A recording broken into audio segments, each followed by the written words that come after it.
down the field. Happy tossing dimes, couple $1 million deal. Fantasy football, better know it's real.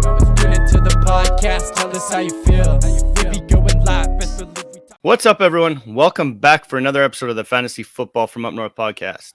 I'm your host, Clayton, and today I have a very special guest joining me. This guy's one of the hardest working podcasters out there, loves the Niners, and is one of the nicest human beings I've ever met. Without further ado, let me bring him in, the host of the 49ers Rush podcast, John Chapman. What is going on, Clay? It is great to be with you. I was saying right before we hit record how great it is to see your beautiful face, man. It's been a minute. How are you? I'm good. Like I said, just busy with life, busy with kids and all that stuff like that. But we're plugging away. It should be pretty good. We got an announcement I want to talk about. What are we doing for the draft this year? We're doing the biggest of the big for the draft. It's in Vegas this year. And, the question that, I do the 49ers Rush podcast, which is 49ers centric. And the question I asked was, man, how do we throw the best draft party for 49ers fans? Throw expenses out the window.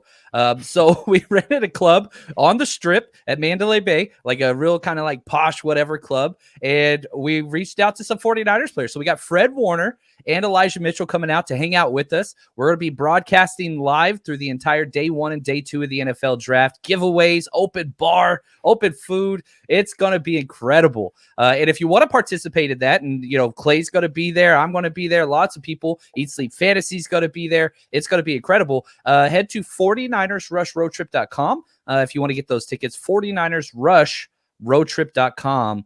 We still have tickets available. Yeah, that's all. I'm so excited for that. I've been counting down the days, so we're just a couple weeks out. So hopefully, that's what we're kind of brought you on this episode today, because we did this episode pretty much exactly the same time last year. And I haven't told you this, John, but I want to talk to you about a few things that you had mentioned last year with that quarterback class. So, nothing major. I got to say, I was pretty impressed once I went back and listened to the whole thing. Do you remember? I think we did all right. All right on that one. Yeah, I think you did too. So do you still feel, well, let's talk with Trevor Lawrence. You said he was in a tier of his own. Yes. Is this the guy that you said you called him a stud? Do you still feel the same way about him? Man, what a difference Urban Meyer makes. It was a total just crap show from the start. And yeah, my faith in Trevor Lawrence has dissipated considerably. I mean, that touchdown to interception ratio, a negative touchdown to interception ratio is never good. The amount of missed throws that he had, I just hope he wasn't ruined. We'll see what he does with the formidable coaching staff this year and a lot more weapons around him. But I'm going to be honest with you right now. Trevor Lawrence is not the quarterback I'm most excited about that draft class. Not even close anymore. Well, then we'll go to the next guy on your list. Let's talk about Wilson. How did you think he did? He showed all the flashes that we were hoping he would show. And so that translated from, BYU to where he is now. That was it. The issue he had were routine, kind of ground balls over the middle. He couldn't make layups. And so one of the things you're going to have with Zach Wilson, if he's going to become a, signature starter in this league, you've got the highlight reel, you've got the crazy throws, the extending the play. He's got to trust the pocket more, and he's got to start making those singles and layups, and take the easy stuff, which he just could not do. And it was a drive killer. When you watch the Jets on offense, you would scratch your head for 3 straight drives, and then he'd freaking throw a, 50-yard bomb on the money while getting hit. So he's just got to the fundamentals, the basics of the game. He's got to change that and adapt to that. Just a quick question for you. What do the Jets need to do with this draft class? I believe they got picks, I want to say 4 and 7, I believe. What are they going to do to build around Wilson? Yeah, O-line. I would go O-line, and I would go wide receiver. That's what I would, trade back one of those and get a wide receiver along those lines, or an edge guy. They're Robert Saleh, that defense, they could definitely go edge. So I could see them going O-line, D-line with their first 2 picks. But personally, I would trade one of those picks back, collect a haul, draft a wide receiver early, and then this deep edge class. But Robert Saleh is going to get an edge guy. It's going to happen. Nice. Okay, next, tell me about him, Trey Lance.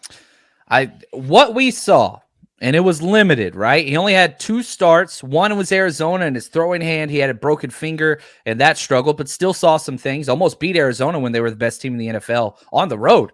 And then you had the Houston game, which, good gosh, it struggled first quarter, then lit it up. And whatever you wanted out of Trey Lance, you got to see in that small microcosm of a game. And I know I'm a 49ers guy. I know I'm a Trey Lance guy. I have been since way before the 49ers traded up to get him. There is no doubt in my mind, if there was a quarterback, if I had to redo my quarterback rankings, Trey Lance would be at the top of the list, and it's not even close out of this draft class. Yeah, I went back into our YouTube video that we did do this, and the comments we were getting on it was insane. Riley was quite busy when he was answering them in regards to that. So then Justin Fields and Mac Jones we'll just talk about briefly. I thought Jones was amazing. I thought he played very well. Yeah, and I think this was the critique, and we'll see some of this in this class. Yeah, Mac Jones was the best quarterback last year, but we knew that going into the year. We also knew that he had the most limited upside. And so my question is, has he reached close to his peak? Because he doesn't have the arm talent. And we saw that. Like, the ball fluttered a lot. You saw the interceptions, all those things. Now, he led his team to the playoffs, and they surrounded him with a lot of talent, which is great. And I like Mac Jones. But this is a philosophical understanding of, or a difference in what you do with your quarterbacks. Do you want the best quarterback years 1, 2, and 3? Or do you want the best quarterback years 4 through 15? And if that's the spectrum in which I'm looking at these quarterbacks, Mac Jones ain't it. And again, if I'm doing just the boom, boom, boom, boom, like, how would I redraft last year's quarterback class? It would go Trey Lance, probably Mac Jones. Then, I got to put Trevor Lawrence there. I mean, like, they're all studs. And let me say this. I would put all 5 of them first in this draft class over any of the other quarterbacks. The only one I would change would be maybe Malik Willis over Mac Jones. And again, why am I so low on Mac Jones? I just think that he's kind of close to his ceiling already, and that bothers me. Okay. And you did mention Justin Fields. The one biggest thing you knocked him on was his he hangs onto the ball too much. And clearly you're right. 36 sacks last year. So yeah, he did not. And now he was surrounded by not a very good offensive line, poor coaching, fill in the blank. It's almost like what we said about Trevor Lawrence. Did they ruin him? But you saw flashes. I was at the 49ers Bears game. It was pretty early. I think it was week 6 in the NFL. And man, for 2.5 quarters, it looked like he had arrived and then kind of fell apart at the end there. But you saw it with him. But yeah, he's got to trust the scheme. He's got to trust his eyes. And we haven't seen him do that through, 3 years of starting, 2 in college and 1 in the NFL. He just gets hit way too much. Yeah, let's hope things change a little bit this year. But you know what? That's not what we're here for. Just wanted to touch on those guys. It's this class is the one I want to really dive in on. I gave you a list of guys that we'll talk about. I mean, we've heard the names pretty much since the get-go because there's only basically a handful of guys in this draft class. But the one guy I want to touch on right now, and this is in no particular order, we'll touch on, how we're going to rank these guys afterwards. But Sam Howell, North Carolina, 6'1", 220. Passing stats were not bad. Just over 3,000, 24 touchdowns, 9 interceptions. Rushing yards, on the other hand, he had 183 attempts, 828 yards, and another 11 touchdowns. Is he all that he's cut out to be that I'm reading about? Man, you jump back a year when he had Diami Brown and, his stud running backs, Javonte Williams, all these guys, Michael Carter, everybody loved him, and people were talking about him as the number 1 overall pick. Well, what changed? It's the fishbowl kind of theory of quarterbacks. You surround him with great talent, he's going to be great. You take away some of that talent, he's going to struggle. Now, the one thing that I will say that I love about Sam Howell, he'll be the youngest quarterback in the NFL once he's drafted out of this draft class or the previous one. The second youngest quarterback in the NFL will be Trey Lance. I'm bringing everything back to Trey Lance. But I like Sam Howell. He's got to get better in the pocket. He can throw the deep ball. It looks good. He's got the body. He's got the mobility. But you've got to get those consistent. One of the things that I think, guys like Mac Jones and guys like Kirk Cousins or Jimmy Garoppolo even, is they're able to make those routine throws to put themselves in good situations moving forward. And that's something he struggles with. He struggles in the pocket. He's got the NFL arm. He's got all those things, but his pocket mechanics, they're not great. And so that's why I'm kind of low on him. Yeah, I've got a 3rd round grade on him. And I don't think that he's a high upside guy, but he's got to sit and learn. Yeah, and that's exactly what I was going to say. I have him. As far as for fantasy purposes go, I think he pretty much his upside is limited. I don't think he'll be more than what a QB2 probably in the NFL. Like you said, he does have all the mechanics to be an NFL quarterback. But yeah, like you said, he is pocket awareness lacks velocity on some of his throws. He underthrows on the deep ball. Even though he does have that arm, he still underthrows quite a bit from what I watched. I do feel like he could be potentially a good starter in the right system. That's the problem, though, right? I don't think it's going to be a situation where you could just throw him into a system where he can't succeed. And as far as that goes, RPO offense is probably something that he's going to succeed in the most from what his skill set is. Right. I mean, my player comp for Sam Howell is Colt McCoy. Like that's kind of what he is. He's got to be a career-long backup quarterback that can maybe step in and do some things. Now, maybe he could elevate his play if he's put in a good situation. But again, for as far as fantasy goes, Superflex 2 quarterback leagues, yeah, you take a flyer on him. But once you see he goes the back end of day 2, you don't see a lot of, 3rd round quarterbacks. Maybe it could be Davis Mills. That's his upside, right? Like that type of production where the end of the year on a bad team, he gets to step in and maybe stake a claim for a starting job. That's best case scenario fantasy wise for him. Yeah, buddy. I'm hoping so. I like Mills. I love Davis Mills. That's my team. I love it. All right. Another guy you mentioned that you said you did like is Malik Willis. He kind of, came to light. I didn't really see too much about him up until the combine. Well, I heard a lot about him going into the combine, and then after that, it kind of just blew up. And now they're talking this. I mean, teams could be getting this kid in the top 10. So as far as I know, I mean, the dual threat ability. He's very good at extending plays. Obviously, quick release, rocket arm. But I find there's a little bit few more inconsistencies as far as his footwork and form goes. That's kind of. Yes. I'm trying to figure out where the hype is coming from. Well, again, back to this idea of how do you rank your quarterbacks and what do you want out of them? That draft philosophy. If you ask, okay, which one out of all the quarterbacks in this draft class could be a top 3 quarterback in the NFL? There is no question. It's Malik Willis. The ceiling is immense. One, let me start by saying this, character-wise, like this dude's going to win a Walter Payton Football Man of the Year award. Like that's his character. Amazing leadership, amazing in the community. The dude has all the intangibles, just leadership, all that stuff. He's just a great human being. So check that box, right? And then that showed at the combine, didn't it? There was video of him, and that's not the first time that's happened either. That's what I've heard. Yeah, I started looking into a little bit more. He's a good dude. Then on top of that, you look at the raw skills. Again, my athletic comp for him is Steve Young. You talk about somebody that's got a freaking rocket arm. Mobility is unreal. Now, he's not huge, right? I think he's 6'1", but you see people just kind of bounce off of him because he's so compactly built. And one of my kind of concerns there is he takes way too many hits as well, similar to Justin Fields, because he trusts, at Liberty, he was better than everybody else, but he transferred from Auburn. So he's played, some, SEC style football. He's going to be just fine as far as competition level and all those things, but he's got to take fewer hits. He played through a lot of pain, even at Liberty. But his rocket arm is unreal. He's just raw.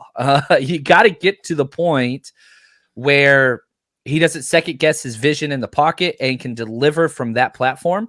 And if he can do that, he got the big arm, he's got the mobility, he's got the leadership, he's got the off field, all those things. It's hard not to find a way for this kid to be successful. You just got to be patient with him. Do you want Justin Fields rookie year for this guy, which is a strong possibility depending on, because he's going top 10. He's my number 1 quarterback in the class, and he's in a tier all of his own for me. Yeah, and I'll agree with you. That's exactly what I said. I said he's definitely going to be the first quarterback off the board. He could go to the one thing I do like. He needs to go to a team that runs a high, a high tempo offense, right? Mhm. Designs plays for him to run the ball, and like you said, he's raw. So I think his best case scenario would be to sit behind a vet for now and just kind of get that experience. Maybe not for the whole year, but just sit for just to get used to the NFL lifestyle, right? Yeah. And the game itself. So that's how I like it. What team do you think's going to grab him? I think he goes number 2 to Detroit. If Ooh, not, wow. then I think number 5 for the team that just traded up the Saints. I can see the Saints trading up and packaging their 2 first-round picks, number 4 or 5, to grab him there. I think he's going early. You've got 2 quarterbacks that are probably going to go early, and Malik Willis is definitely one of them. And everybody can say, "Oh, this isn't a great quarterback class," and you're correct. Again, I would put 4 of the guys from last year's class number 1 over everybody in this list. And maybe even 5 with Mac Jones. They're close. Him and Malik Willis have very similar grades. I had first-round grades on both of them. I think I had Mac Jones 13 last year off the top of my head. I've got Malik Willis number 11 this year. And so they're close. But here's the issue. It's the most important position in the league, in all of sports, really. And there are teams that need developmental quarterbacks. Through free agency, you plugged in kind of bridge quarterbacks, Mitch Trubisky, Mariota, whatever. You can't build your franchise around them long term. You have to have something developing. And you look at what the 49ers did this year, where you kept your bridge quarterback, made it to the NFC Championship, and then, guess what, next year? Now we're going to implement this redshirt, rookie quarterback in his year 2 to take over a quality team. That's what teams want. Patrick Mahomes, the Alex Smith to Patrick Mahomes transit. That's what teams want. Not all teams have it, but you could jump up and grab one of these guys. Malik Willis would be my prime target. Yeah, and like you said, I do like the fact. I mean, Detroit does have Goff still, so I mean, not the greatest bridge quarterback, but he's capable. He showed last year that he could win a few games here, at least keep him in it, right? So I mean, It's not the worst landing spot for him. Next one is the guy with the small hands. Does that Kenny Pickett? Does that bother you at all? Smallest hands ever. Yeah, it bothers me. And whenever you look at 38 career fumbles, it bothers me even more. When you look at the fact that he has to wear gloves on both of his hands, it bothers me even more. Yeah, it's a concern. It reminds me of the old Burger King commercial with the guy with the small hands who could. I don't know if you guys get this up north, but I think I know exactly what you're talking about. Now, Kenny Pickett's a player, and I really, really like a lot of things about his game. I dislike a lot of things about his game as well. What does he bring? He brings football IQ and accuracy. So again, you could kind of tell whenever you're talking about these guys, what it is that they're missing. He's got a low ceiling from a physical standpoint. Yeah, he's got a powerful arm. Not worried about that at all. But he holds on to the ball a little bit too long. He does throw a great deep ball. There's no doubt about that. But it's just, I don't know. There's not a lot of guys like him that are studs in the NFL. The comps that I threw out there whenever I was looking at his athletic profile and playing style were Jimmy Clausen and Chad Henne. That's kind of the guy that I see with Kenny Pickett. And a lot of people are going to disagree with me. He could be the first quarterback taken. If, we get to pick 6 with the Carolina Panthers and Matt Rule recruited Kenny Pickett to Temple. And so it's a perfect kind of pairing there, but I'm not the biggest Pickett fan. He's not my quarterback 1 or 2 in this class. I have him number 3. I like him and I think he's a good quarterback, but I've got a 2nd round grade on him. And man, turnovers are such a big deal. And this dude, it's just, I don't know, man. I'm not the biggest fan of Pickett. Yeah, no. Another thing I saw too, you mentioned about the deep balls. He does need to improve on those. The short to intermediate routes too. He's not very accurate on. So there's a lot to dislike about Pickett. And he's going to be 24 years old his rookie year. This dude's already 2 years older than Trey Lance, 3 years older than Trey Lance. He's traveled around. So if you're looking at just time frame and all those things, 24 is not the end of the world, but the idea of sitting him for a couple of years, and I don't know. Getting him out when he's 26 years old. Which I will say, he is probably one of the more NFL ready quarterbacks right now. I don't think he's the most. I think that's Desmond Ridder, but he could step in and play his rookie year and perform. I do think he could do that. All right. Well, then let's talk about Desmond Ridder. You mentioned him on last year's podcast. You said out of all the quarterbacks coming into this year, Desmond Ridder last year was your favorite quarterback. So that's obviously he's number 2. Is that what you said? Yeah, I have him number 2. Yeah. And I have, so like the tiers that I've created so far, Malik Willis by himself, first round talent. I have second round grades on both Desmond Ridder and Kenny Pickett. But I do have Desmond Ridder higher. And I think he is the most NFL ready quarterback out of everybody. He's got 49 career starts, only lost 6 games his entire 4-year career at Cincinnati, and played against a lot of Power 5 teams. And what you get with him is just poise and experience. He kind of does it all. Everything looks easy. He's just fine in the pocket. And, whenever I was breaking down his 2020 tape, because he hadn't decided if he was coming out of the draft last year or not, one of the things I docked him for was he wasn't getting through his progressions well. Well, go back to this year's tape, gigantic improvement. Yeah. And so that's what you're wanting to see. You're wanting to see improvement in somebody that can, fix some of their issues. Very, very coachable, team captain, back-to-back player of the year for his conference. I like this guy a lot. And again, he's somebody, he doesn't get credit for his athleticism a lot. And I think that's wrong. Donovan McNabb is a player that comes to mind whenever I watch him. Maybe a little bit lesser version of athletic-wise, but it's not. Dude ran a 4.5. He's got some speed. He's got some size. 6'1", 211. He's built well. And you look at again his hands. His hands are 2 inches bigger per hand than Kenny Pickett. It's not even close. He's got 10-inch freaking banana hands, which I like at quarterback and wide receiver. I like big hands. I do. Yeah, like you said, strong arm, good athleticism, great pocket presence. The one thing I did notice is his throwing motion seems to affect his release sometimes. He has such a long throwing motion. So is that something that he can? Yeah, is that something that can be? Do you think he can improve on his quicker release? It could. The release wasn't my favorite thing about his game. There's no doubt about that. And you've got to find your kind of bread and butter for how you're going to find success in this league. And for me, his is poise, pocket presence, which I love. Just stands in the pocket with a lot of confidence, which, if you go back to the great Bill Walsh, that was, number 1 or number 2 whenever he looked at quarterbacks, pocket presence, that and accuracy.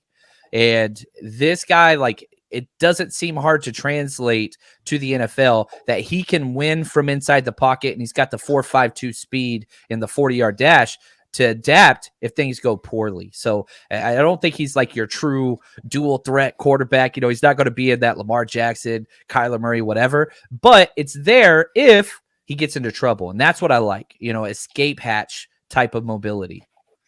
Yeah, agreed. I said when I did my overall summary on him, he checks off most boxes physically.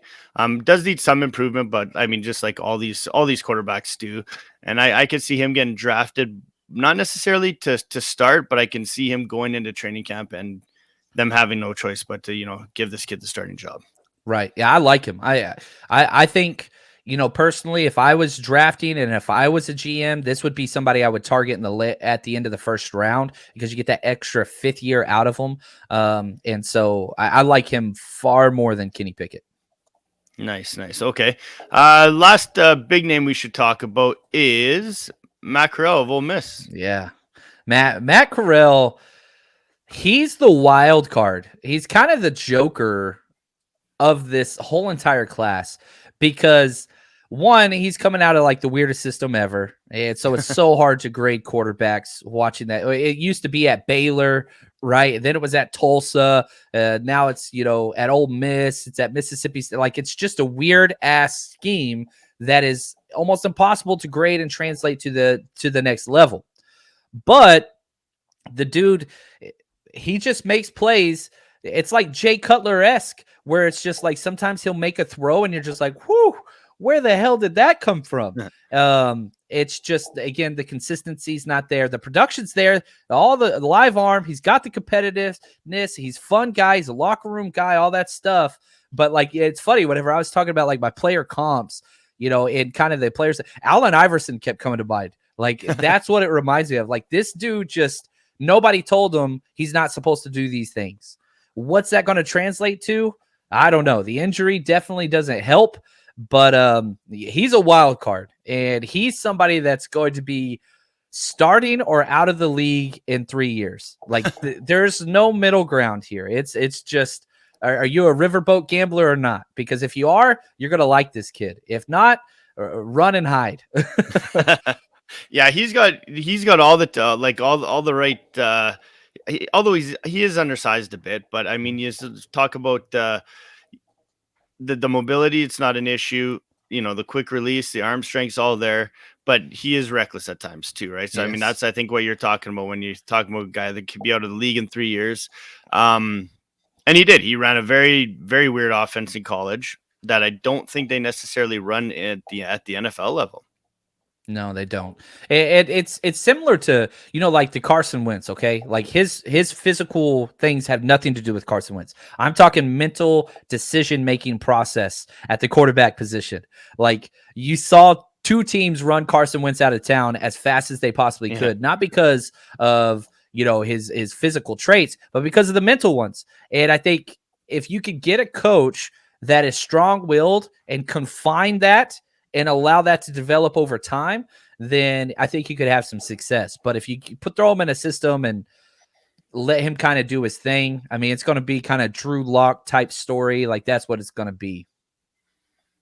Cool. Right on, man.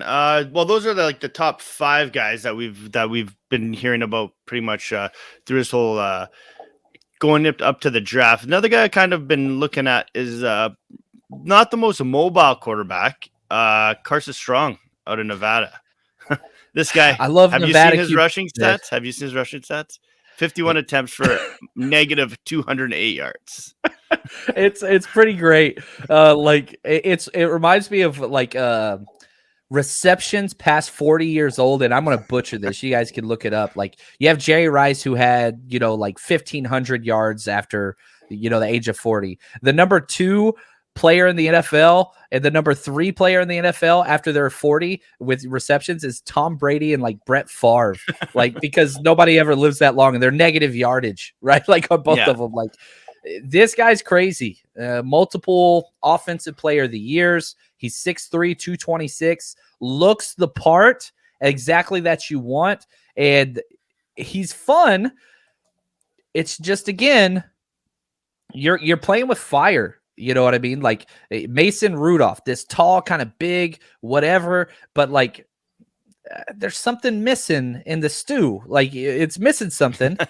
But if you can get that out of him, whatever that is, and help him just to be a routine player, then great. Because he's got the arm, he's got the size, he's got the experience. There's a lot of things you like about him. But the whole time I'm watching him, I'm just like, man, I can't see this translating. So it's like an incomplete grade, even though he's played a lot. It's just like, I'm not seeing it. You take a shot. I don't even think he goes day 2, to be honest with you. I think he's going to fall. Now, quarterbacks always get pushed up, but like 3rd round's the earliest this kid should go. Okay, fair enough. And outside of everybody else, is there a sleeper, somebody else that you could see kind of not necessarily making a name for himself, but just surprising a lot of people? Man, there's this draft class I don't like. Yeah, you said that last year. I remember you said that last year as well.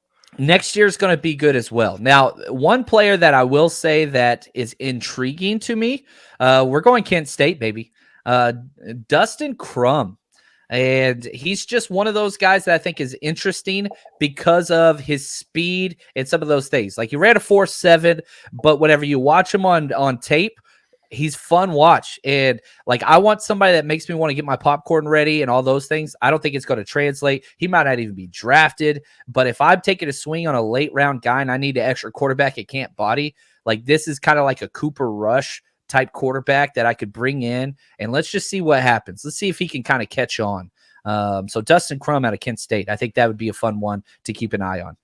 Awesome. Thanks, man. Well, outside of that, I think we pretty much covered it all. So pretty much going to be it for today. So once again, John, thanks for jumping on here. I know you're pretty busy with with everything going on and what you have happening at the 49ers Rush podcast. So once again, just tell these guys where we can find you again.